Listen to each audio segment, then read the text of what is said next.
Mu kwezi kwa kabiri Uwiteka yambwiye ngo uku kwezi mbwire abarundi bakwite Kanani.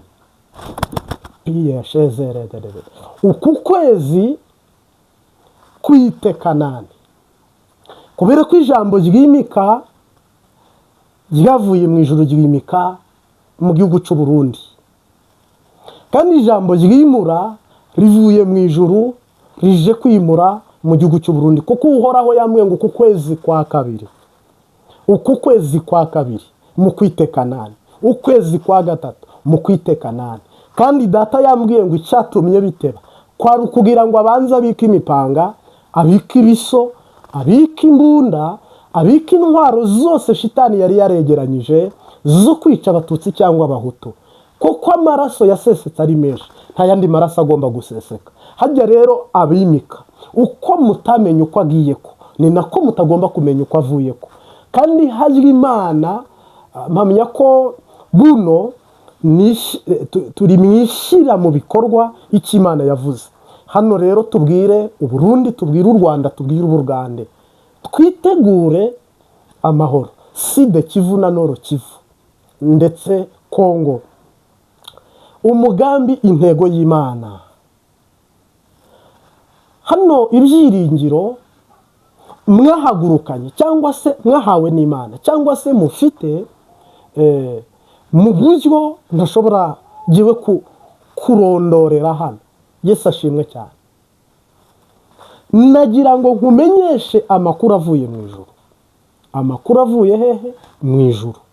Kandi ubutumwa mpawe n'Imana burihutirwa, kandi ubu butumwa ndagusabye, ndagukomeye amashyi, wicara ubwumvirize niba ufise umwanya ubuheze, niba utawufise ejo mugabuze kumva icyo Imana yashyizeho umurongo ngenderwaho. Dutanguye ukwezi kwa kabiri, Imana yakubatije izina, yakwise Kanani. Iyi Kanani ni yabandi, iyi Kanani yahishiwe nde, yabikiwe nde? Marayika uje kwimura eske bimeze gute? Marayika wari warimitse bimeze gute? No kuvuga marayika wari warimitse agiye kubisikana na marayika wimuye. Abarundi barakira gute isezerano rishya? Navuga ngo ni inyungu ku Barundi, kubera ko niba Imana ibashyiriyeho perezida, haleluya, kandi niba Imana ibimuriye perezida, haleluya, Satani wagambiriye kwica no gusesa no kumena amaraso, koko kuva na kera Shetani yahoze ari umwicanyi.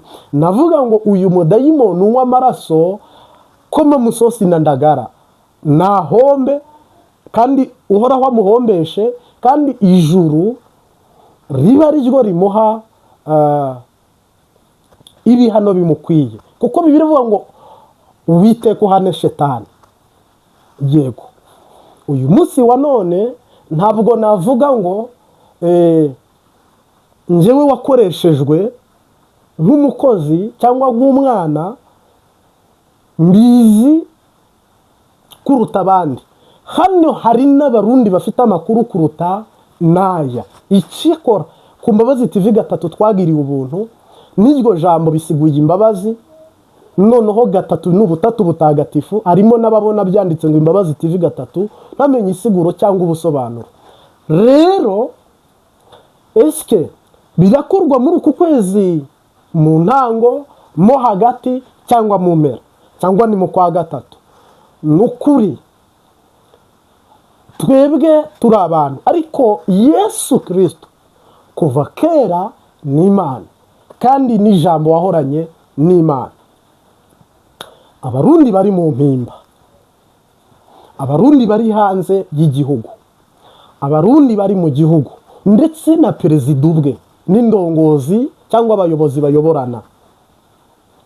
Uyu munsi wa none ibimenyetso byatanzwe, ihishurirwa n'ubuhanuzi, nahamya ko igihe cyabyo ni iki Imana igiye kubatondekera, ni iki mugomba gutangarizwa muri iyi minsi nk'irindwi dushoreranyije.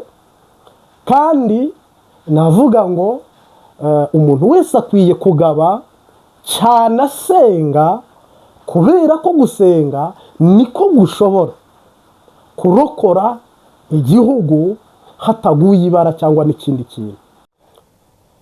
muri uku kwa kabiri dutegereje iganuke cyangwa se dutegereje ubuvugishwa busohora, kuko ari igihe cyo gushyira mu bikorwa iby'Imana yavuze mu gihugu cy'u Burundi. Imana yadusezeraniye shanjoma mu butegetsi bw'u Burundi, idusezeranira gukaba ibisikanaho. Ni ukuvuga ngo ubugaragwa bwa 2025 ntawe butaremereye, ntawe utabuzi. Kandi iki gihugu cy'u Burundi ubuhanuzi Imana yampaye, navuga ngo cyangwa Nord Kivu na Sud Kivu ndetse n'u Rwanda n'Ubugande na Kenya. Ariko muri ibyo byose navuga ngo tugiye gutangurira ku Burundi. Ubu Burundi, amaboko y'abarundi yiteguye kwakira perezida mushya. Ingoma ziteguye kurangira bazivuza abandi bikina amatavu.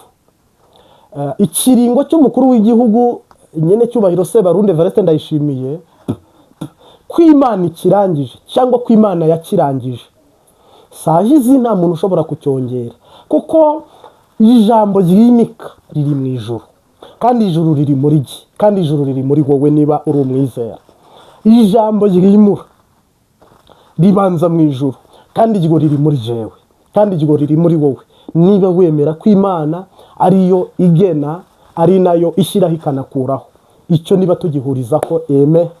Uyu munsi wa none rero Imana yabwiye abarundi 2025, abari mu Burundi, abari mu mpimba n'abari hanze y'impimba, aho bahagaze abarundi bose bategeranyije igishika, kandi bari muri areti nziza iyo gusenga. Niyo mpamvu buno ari gutegera ubutumwa bwiza ku Mbabazi TV 3, ndetse ubaye uri na mushya ukande subscribe.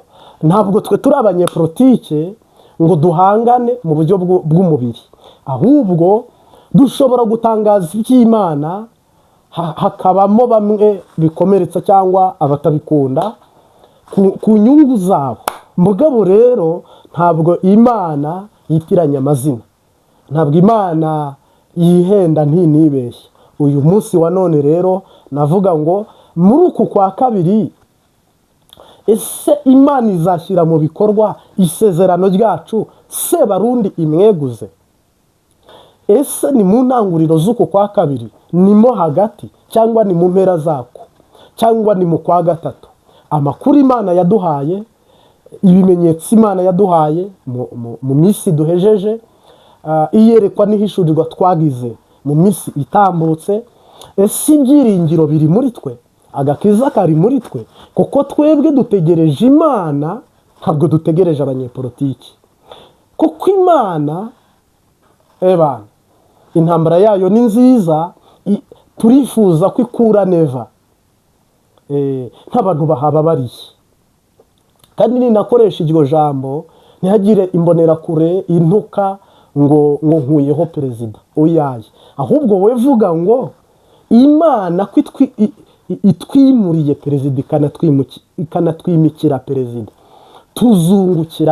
tuzungukira ko Imana igize umugambi mwiza kuri twebwe n'igihugu n'abene gihugu.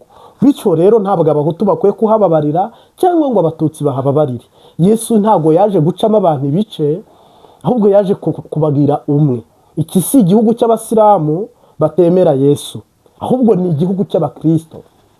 Kandi hagize n'umumiziri munkurikira, nawe mwiseguyeho. Ntabwo gakondo yanyu ari ubumizirima mu Burundi, ni inkunga za Kadafi. Idini ya Isilamu uko yajije murakuzi, yaje nk'ifashanyo n'inkunga. Abanyafurika turi abakristo, by'umwihariko Rwanda Urundi, nukuri turi abakristo kandi turi abana b'Imana. Hajya rero nigeze mbahanurira ndababwira ngo kuri iyi ngoma ya Dawidi mizirima izakurwaho, izahanagurwa, izasenyuka yose ishire. Hazasigara bemera Yesu Kristo nk'umwami n'umukiza, na Data na Mwana n'Umwuka Wera. Aho rero ibyo ni amakuru. Mbandanyije aho narindi rero, ntabwo Imana ibyibagambiriyeho ni ibyiza ntabwo ari ibibi. Ni ukuvuga ngo perezida mushya Imana yatubwiye turi tariki ya 3 ndetse ubu turi kurangiza iya 2 mu gihugu cy'u Burundi. Abantu baramutegereje kandi abantu barabyizeye kandi abantu barabyiringiye, kandi nanjye navuga ngo bravo, kubera ko njyewe nihweje nkanitegereza. Haleluya. Imana iyo igiye gutanga isezerano ku gihugu ni inyungu za bene gihugu. Iyo Imana itanze perezida mwiza itanze igihugu cyiza. Iyo Imana ibimikiye, hari igishyiraho perezida w'agahimano, hari igishyiraho perezida mubi, hari igihe Imana ikimika perezida w'umunyantege nke, w'ikigwari cyangwa se udashoboye. Rero navuga ngo bravo Barundi, isezerano twasengeye, isezerano twahanuye, isezerano twigishije, isezerano twabwiwe, Kanani twigishijwe. Uyu munsi wa none ngira ngo dutangiye ukwezi kwitwa Kanani, kandi ubu tugiye gutangura Kanani, ukwezi kwitwa Kanani. Uku kwezi kwitwa Kanani, umbwirire uwo mwegeranye cyangwa uzabona umubwire ngo uku kwezi kwa 2 n'ukwa 3 ni mu kwite Kanani. Uyu mwaka ni witwe Kanani. Gendo Muhanuzi, Profete General Martin. Niba rero uku kwezi hari amakuru ijoro ryatanze, dufite ibyiringiro, dufite ikimenyetso kirenga kimoya kuwiteka agiye kutugirira neza. Imana ishimwe cyane. Eske urugendo Abarundi bagenze bari hanze bw'uburuhe n'umuruho n'umubabaro, aho igihugu cyabo cyageze gisuzugurwa cyagitukwa, abari mu mpimba bo sinabigarukaho mu byumvise ishuri renze imwe, abandi bagenzi bange cyangwa se n'abandi basanzwe babikomoza ko. Ndetse tureke n'ibyo, abari mu buhungiro nubwo bamwe barya neza bakanwa neza n'imiryango yabo, ariko hari abandi Barundi bagowe batacumuye n'icyaha na kimwe, bakunda igihugu cyabo, bemera Uburundi bwabo, mugabo inzira zose shitani yarazifunze. None rero mwiteguye muti kwakira Yesu ukinguye, kwakira Yesu ufungura? Ukinga ntiba kingure. Yari yarakinze imyigaragambyo ntiyakinguye, yari yarakinze politike ntigeze ikingura. None ufite imfunguzo za Dawidi aje gukingura. Murabyakira mute? Murabifata muti? Ntacyo. N'ubu hari uvuga ko turi mu nzozi, ariko uku kwa 2 dufite ubuhanuzi, dufite amakuru meza kandi menshi atwemeza, atwereka ko ukwezi uyu mwana w'umuhungu yitwa Kanani. Gose Kanani, Kanani. Bityo rero ni inyungu ku basenze. Nahamya ngo barapfunduye ariko birashyushye. Icyatumye biteba bitinda ko ari ukugira ngo Abatutsi badahona, ko ari ukugira ngo Abahutu badahona, ko ari ukugira ngo injyane zitaba. Hari intambara yari yarahanuwe nini kandi yagutse. Ibyo byose Imana yabanje kugira ngo ibanze ifunge iminwa y'intambwe, ndetse ibiso n'imbugita n'imipanga n'imihoro ibanze ibyambura ababifite, hama itegure uko yimura nuko yimika. Buno rero navuga ngo twizige tunitege kwigitangaza cya mbere mugomba kucyakira. Iyi nkwakuzi, abahinga, abahanga, tugeze muri Kanani. Nukuri ntabwo njewe nje kugutera siasa brage kukuremesha, oya. Kanani nje ndimo ndayireba, ndimo ndayumva, kandi ndi kuyikozamo intoki n'ibirenge. Ahubwo nawe we iyunganganyemo inkomezi, ntugipfuye kubera ko ijambo Imana yavuze irishikanye. Haleluya. Ubwo buhanuzi ntangiriyeho, abarundi biteguye iki muri uku kwezi kwa kabiri? Eske mu by'Imana yabasezeraniye, mpamya ko buno ni ugushyira mu bikorwa ibyasezeranwe. Uru rugendo rw'uku kwezi kwa kabiri kwa 2026, iby'Imana yasezeranye, twinjiye mu matarike, si uguhanura, si ukwerekwa, si ukubamenyesha simbure, ahubwo ukwezi ko gushyira mu bikorwa, ijuru rigashyira mu bikorwa ubuhanuzi. Uku kwezi kwa kabiri hazakorwa iki? Planning ni iyihe? Umurongo ni uwuhe? Intego ni iyihe? Objectif ni iyihe? Mungu asifiwe. Dufite isezerano twahawe mu mwaka uheze ko Imana izaduha Kanani muri iki gihugu cy'u Burundi, ndetse Nord Kivu na Sud Kivu, Imana ikaduha Kanani. Dutangiye ukwezi kwa kabiri, abakristo biteze ukuboko Imana yarambura.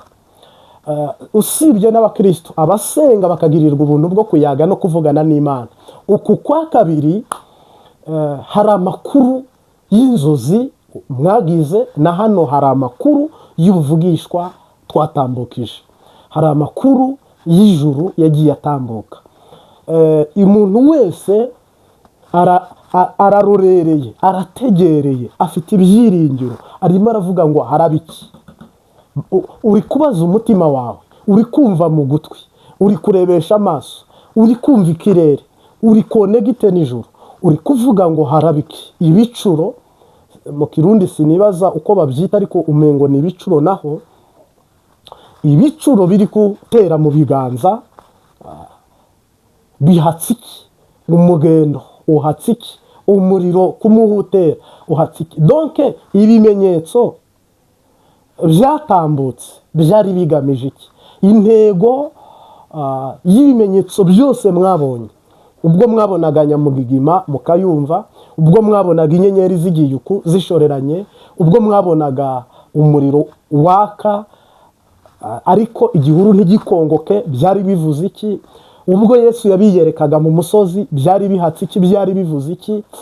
Ubwo abahanuzi bose bazengurukaga bavuga ibigiye kuba, ibyo byose tubitegeranyije, tubirinderanye igishyika. Rero nk'intumwa cyangwa nk'umuhanuzi muri uku kwezi kwa kabiri, mpamya ko twebwe impamvu ibintu byacu mubyemera, twe dukora mu bice bibiri.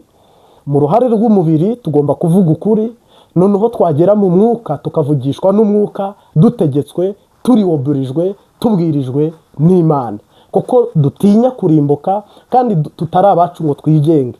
Donc dufite utugenga, dufite udukontorora. None wowe uteze ugutwi Imbabazi TV 3, tukubwire ngo utegereje iki? Tukubwire ngo ibyiringiro byawe birihe? Tukubwire ngo hagiye kuba iki? Ese isezerano wahawe, isezerano wumvise ko Imana igumye kuzigama mu ngorane no mu kaga wahuye nako, uyu munsi wa none tugeze igihe mubona ibintu bishyirwa mu bikorwa, tugeze igihe mubona ibintu bikorwa 100%, mubibonesha amaso, mubyumvisha amatwi, mubikoreho n'intoki zanyu, mutera intambwe, musonga imbere mu buryo isezerano Imana basezeraniye risohoye.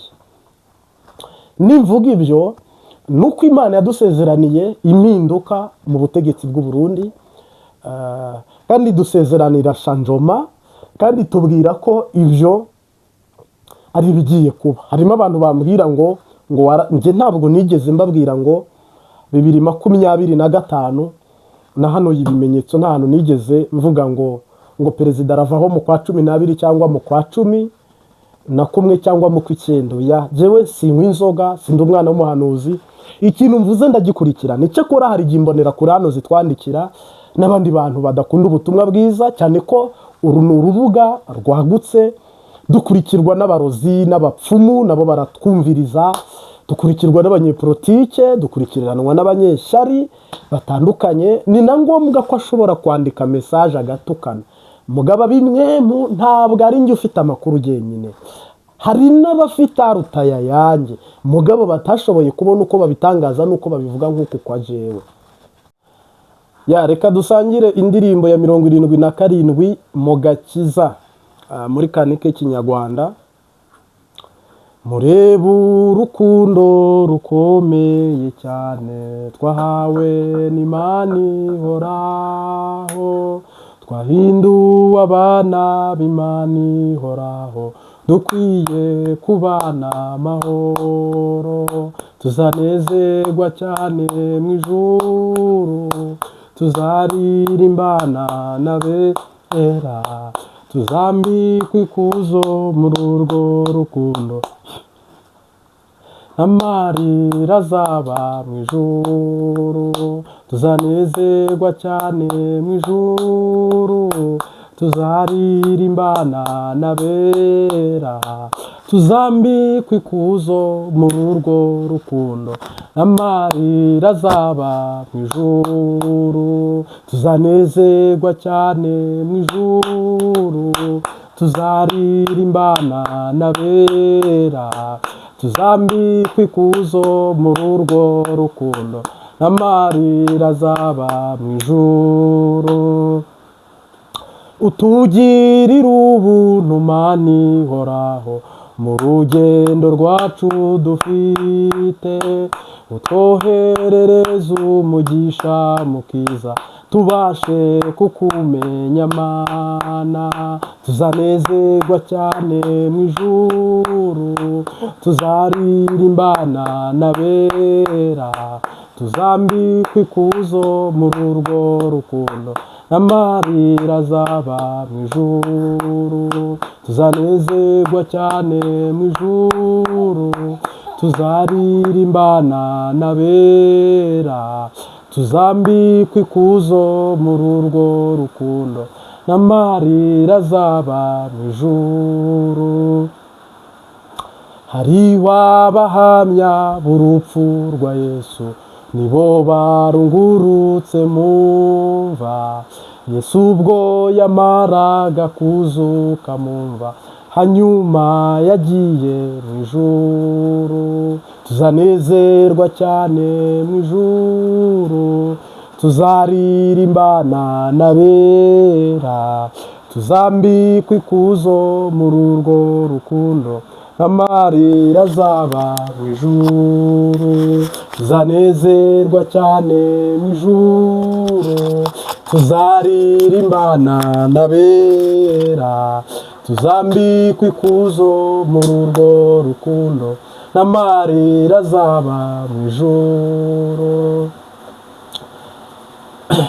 No mu gihe tugendera muri iyi si tuyibona mibi dushuka, ariko dukwiye kunesha ibyo byose kuko ari ko Imana ibishaka, tuzanezerwa cyane mu ijuru, tuzaririmbana n'abera, tuzambikwa ikuzo muri urwo rukundo, n'amarira azaba mu ijuru, tuzanezerwa cyane mu ijuru, tuzaririmbana n'abera, tuzambikwa ikuzo muri urwo rukundo, n'amarira azaba mu ijuru. Ngayo nguko rero turashima kandi turahimbaza Imana uko bukeye. Turaganira muri Timoteyo wa 2 igice cya 3 here ku murongo waho wa mbere, uburyo Pawulo yayoboye Timoteyo kandi amuyobora nk'umushumba mwiza, ndetse Timoteyo nawe aba umwigishwa mwiza, batangiye urugendo rw'umugisha ndetse banarusoza umugisha. Mu busanzwe abakristo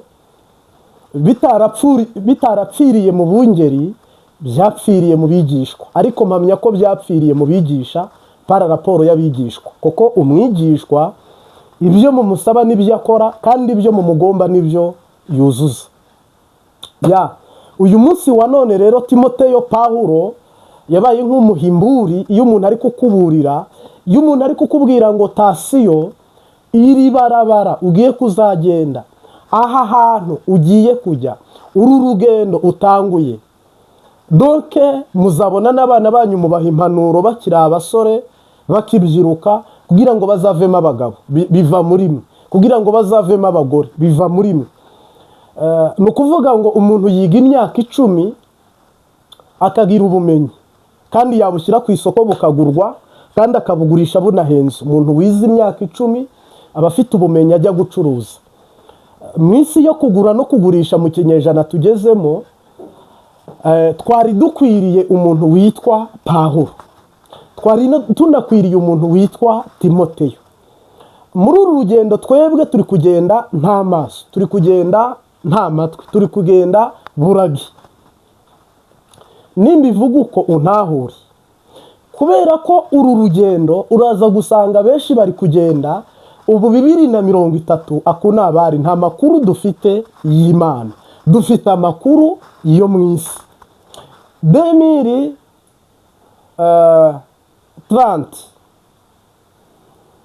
2030 2040 2050 nta makuru dufise. Kubera iki tudafite amakuru? Mugabo Yesu afite amakuru y'umwaka 2050.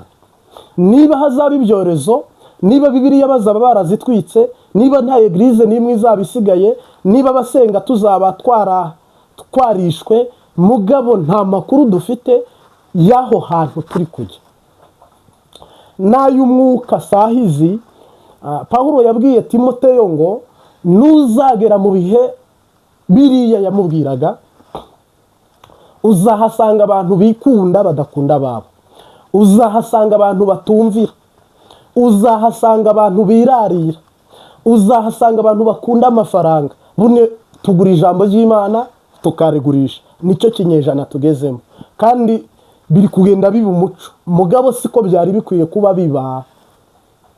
Okay, Pawulo abwira Timoteyo ngo kandi abo bantu bazaba bajya mu rusengero baterana, ariko nta bumenyi bazajya bahakura, ntabwo bafite. Buno dufite ama eglise yakira abantu 1000, 2000, 3000. Dufite noneho n'abantu bashobora kuzuza stade bambonye ngo, ariko ubumenyi bahakura ntabwo ni hafi ya ntabwo. Kubera iki tugira amateraniro ya buri wa Mungu no mu mibyizi tukagira yandi, mugabo umusaruro wo guterana kwacu mu by'umwuka no mu by'uru rugendo tukaba turi abantu badafite amaso, badafite amatwi, badafite n'akanwa. Bafite amaso ariko ntibabona, bafite amatwi ariko ntibumva.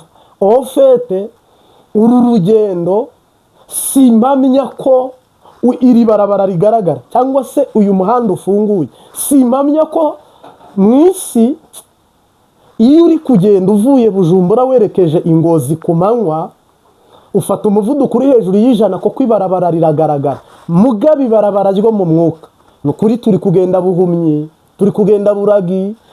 Icyambere nta makuru, ibyo shitani agambiriye kuri wowe ni gake cyane tubibona tubimenya, iby'Imana ikugambiriyeho ni gake cyane ubimenya. Nta nzozi, nta jwi, nta yerekwa, nta jambo, ubuhenebere buteye ubwoba bwo mu minsi y'imperuka. Abantu bazaba ibibaranga ari ibi. Iyi ni identite. Ese aba bantu wari wahura nabo, wari wababona? Umaze guhura n'abakunda amafaranga, abo barakwambuye cyangwa warabambuye. Wari wahura n'abantu bikunda, wari wahura n'abantu b'ubwibone, ngo bazaba birarira, bishyira hejuru, bibona.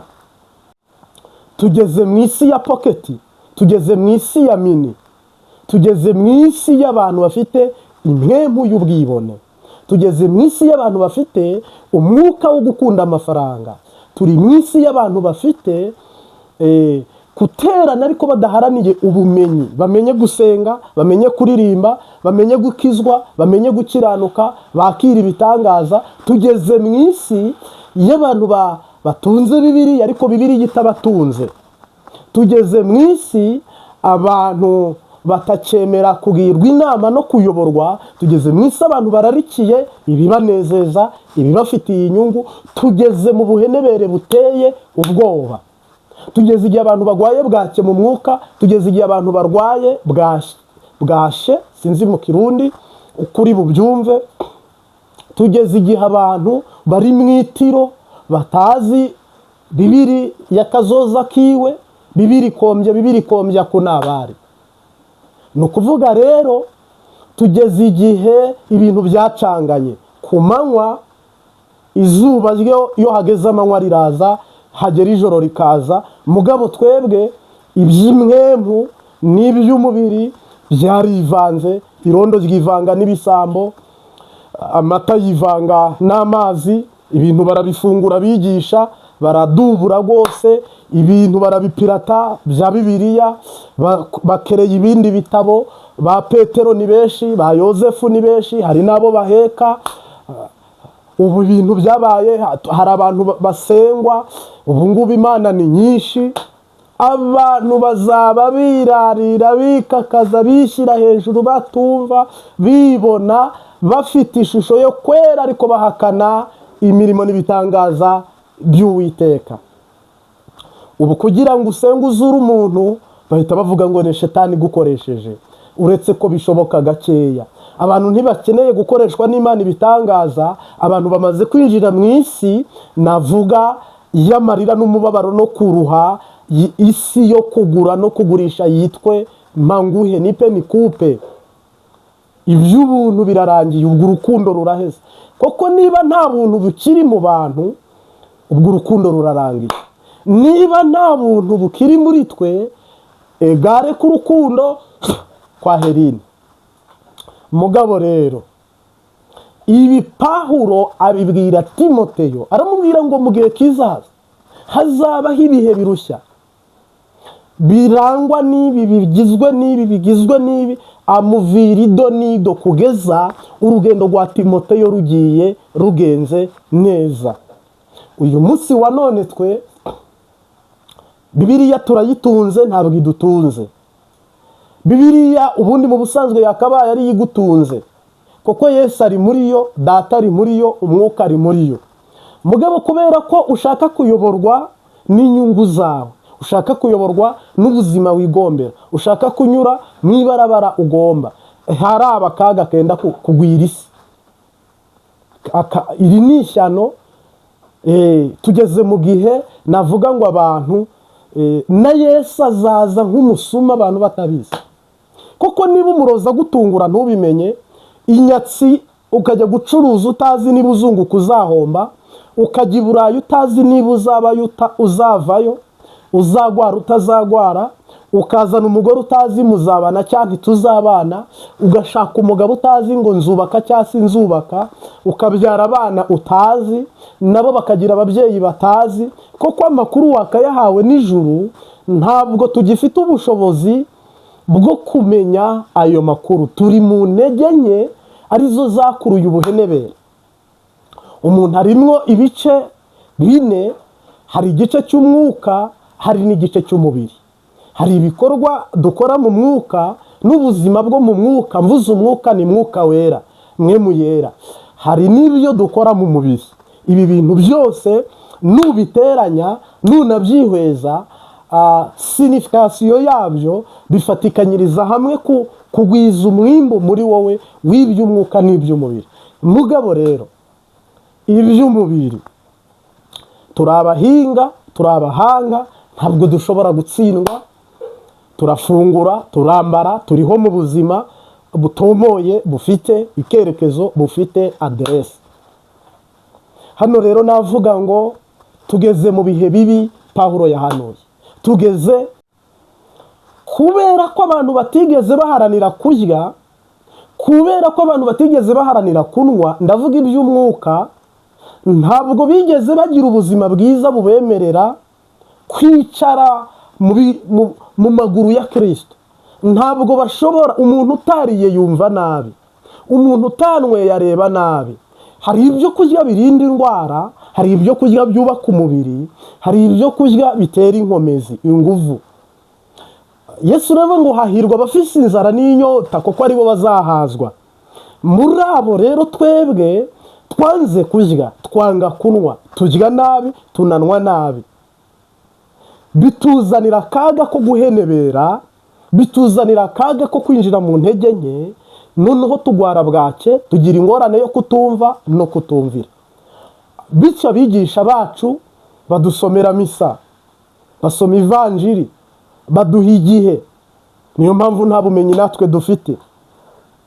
Ntabwo umuntu bimuraza ishinga cyangwa se umuntu akababaje umutima akazindura amaguru, ntabwo bizindura amaguru kugira ngo umenye iby'Imana.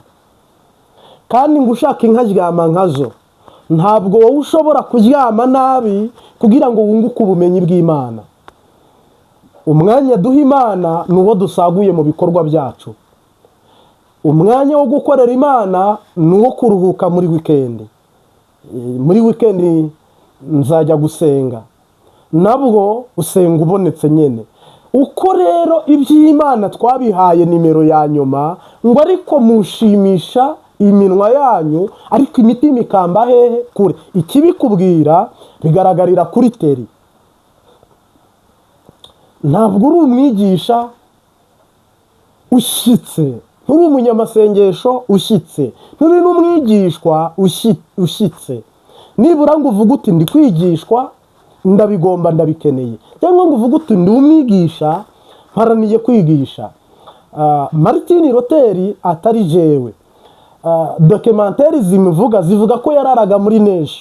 Afurika nta neje igira, ariko iyo usomye cyangwa ukareba ibihugu biteye imbere by'Abanyaburayi n'Abanyamerika, neje barayirwanya, bakabaho ubwo buzima, barabwitegura, bakabushakira bije n'ingengo y'imari, ibikorwa bimwe, activite zimwe na zimwe zigahagarara, bakabitsinda. Ariko uwitwa Luther ngo yajyaga ajya kuryama mu rubura, yamara kuryama mu rubura akarara mu butayu ari gusenga, mu gitondo bakamukura bamujyana kwa muganga kugira ngo yitangira Imana. Yesu Kristo ngo yabize ibyuya by'amaraso. Twebwe rero gukorera Imana n'akayashu kakaza, umengo n'umwaka urarangira, nta muntu bizi yashu y'igikorwa. Twebwe buno dukunda abacu, turizirikana ubwacu, urukundo rwo mu mperuka ruzakonja. None se ibi bintu bisohoye kuri bariya cyangwa bisohoye kuri wowe? Bisohora kuri je cyangwa bisohoye kuri bariya? Excuse me. Rero ubu buhanuzi bwari bukwiye gusohora ku batari Timoteyo. Niba uri Timoteyo, urigenza nka Timoteyo. Niba ufite umwungeri nka Pawulo, shima Imana, uhagarare neza, uvuge ngo uri umwungeri uhoraho yandungikiye, uri umushumba Imana yampaye, uri pastor Imana yampaye. Ukwiye muri uyu mwaka 2026 kurobera iburyo ukava ibubafu. Ukwiye kugenda mu rugendo rwa Isaka na Burahamu, ukava kwa Ishimayeli. Ukwiye kuva kwa Esawu ukagaruka kwa Yakobo wahindutse Isirayeli. Niba rero ibintu byawe bivangavanze, bicangacanze, ubuzima bwawe buri mu kaga na kangaratete, koko shetani intego ye n'umugambi we ni ukwica no kurimbura. Niyo mpamvu muri twebwe yakamuyemo inkomezi zose z'Imana, atumena amaso, atumena amatwi, aradukoropa muri twe ijambo ryagira ubushobozi muri twe ngo tubashe gutegeka, tubashe kugira ubutware cyangwa tubashe kugira ubushobozi. Ijambo riri muri twe, shitani ziradusuzugura, n'umubiri ukadusuzugura, n'isi ikadusuzugura, mugabo twahawe ubutware, duhabwa n'ubushobozi, mugabo ubwo bushobozi ntibukora. 2026 urakwiye kuva muri kote imwe ukajya mu yindi, ukabastinga, ukava muri aha ukajya muri aha. Niba uri mu gakiza kajagaraye uzahomba byinshi. Niba uri mu gakiza kadafite urutonde, egare ko uzashya no mu isi uzahomba. Amahera yawe uzayamarira kwa muganga, uri kwivuza ibintu utazi, kuko uri umuheburayo. Uzabyara urushye, uziyuha kuya, uzabaho nabi ubuzima bwawe bwose, koko wahisemo umugabane utari uwawe. Ngira ngo urantahura. Rero ubutumwa shimikiyeho, twifuje gusenga kwanjye, kwigisha kwanjye, kubwiriza kwanjye, ikinzinduye ngaha kuri kamera Imbabazi TV 3, nanabashimira mwebwe dutangura iteraniro tukanarisozanya. Mbona komenti zanyu zidushyigikira, zitwakuraja, zidutera intege n'inkomezi. Imana ibaha umugisha. Intego y'ubutumwa bwiza kwari ukugeza abantu kuri Kristo. Intego inyicajaha waba umwe mwaba babiri. Intego byaba ibitangaza bibiri nahanuye cyangwa kimwe, byaba n'icumi, kwari ukugira ngo uzabone Kristo.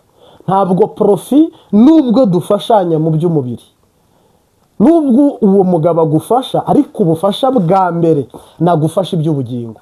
Nubwo uyu mugore mufasha, ubufasha bwa mbere burya hanini Imana yaduhuje mu nyungu zo kugira ngo abone ijuru. Kuko ibyo mu mubiri umuntu avuka aganya agapfa atanyuzwe, kandi umuntu ahora ashonje afite inzara n'inyota y'iby'isi, ariko ntajya abihaga. Buno uranyotewe inzu, uranyotewe imodoka, uranyotewe abana, unyotewe umugabo, unyotewe umugore, unyotewe biriya na biriya na biriya. Iyo nzara ntabwo izigerira. Mugabo ngo hahirwa abafite inzara n'inyota by'ijambo bya Kristo, ngo abo bazahazwa kandi bazabona Imana. Uyu munsi wa none rero intego y'Imbabazi TV gatatu, intego yacu ni ukugira ngo nukuri aho uherereye ufate ingamba, ufate intego, ufate decision, ufate umwanzuro, urebe ishengero ikwegereye yemera Yesu Kristo nk'umwami n'umukiza na Data na Mwana n'Umwuka Wera. Wegere pastor uhari akufashe muri bikeya, winginga uhendahende Mwuka Wera agufashe muri byose mu izina rya Yesu. Natwebwe uko uhoraho azadushoboza ku Mbabazi TV gatatu, igihe cyose mu ijoro hanyuraho ubutumwa bwiza. Ku manywa nganira n'abantu analize tugasesengura n'ibindi, ariko mu ijoro s'il vous plaît, mu ijoro ijambo rya Data rigomba gutambuka hatagize indi mbogamizi iyo ariyo yose. Mungu asifiwe. Rero intego ya Pawulo kwari ukugira ngo Timoteyo agere mu ijoro. Intego ya Timoteyo kwari ukugira ngo atamara amazi umubyeyi wiwe, kuriya wumviye so na nyoko, kuriya wumvira umugore wawe, kuriya wumvira umugabo wawe, kuriya abana bakumvira, kuriya natwe twumvira abana. Eske ubumwe buri hagati, ubuvandimwe buri hagati, kwari ukugira ngo byuzuzanye biduhesha ubugingo vraiment. Nta bindi biri aho uretse kuzuzanya bikaduhesha iki? Ubugingo. Imana ishimwe cyane.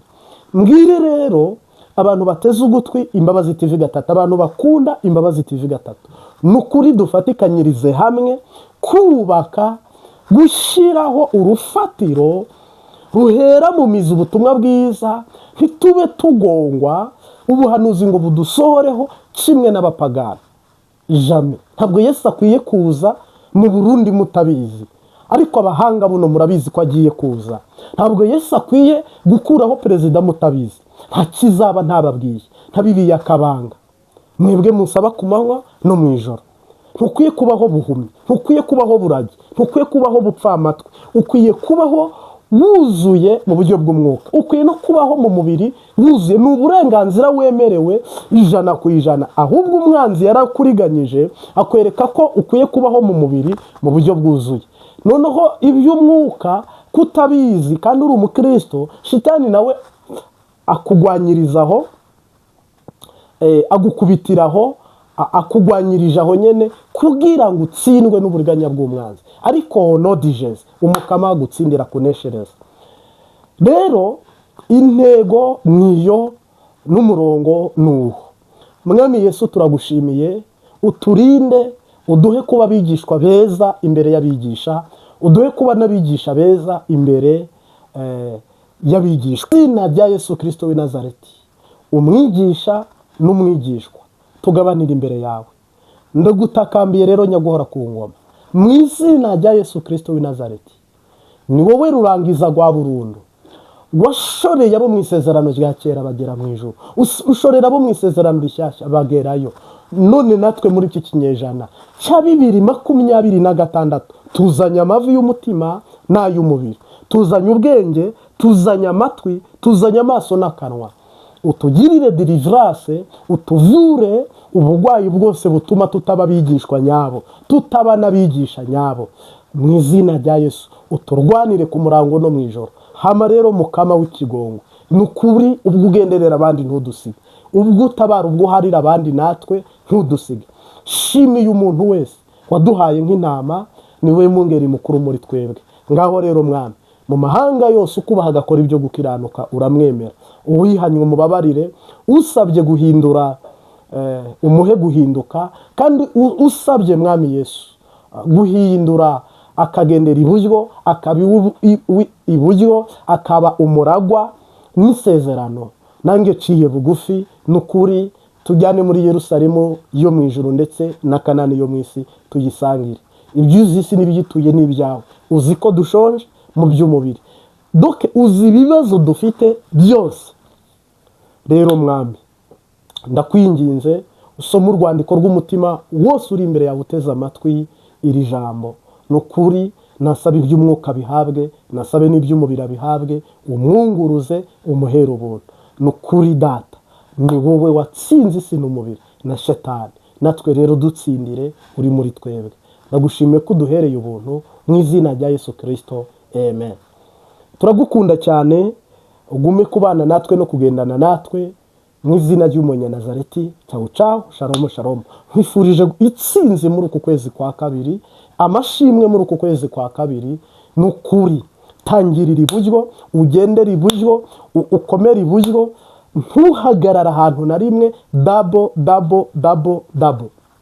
pandishwa katika jina la Yesu Kristo, simama kwa jina la Yesu Kristo. Mungu akuduza mu by'umwuka no mu by'umubiri. Ngaho rero songa mbere matunda yiko, ubarikiwe tena.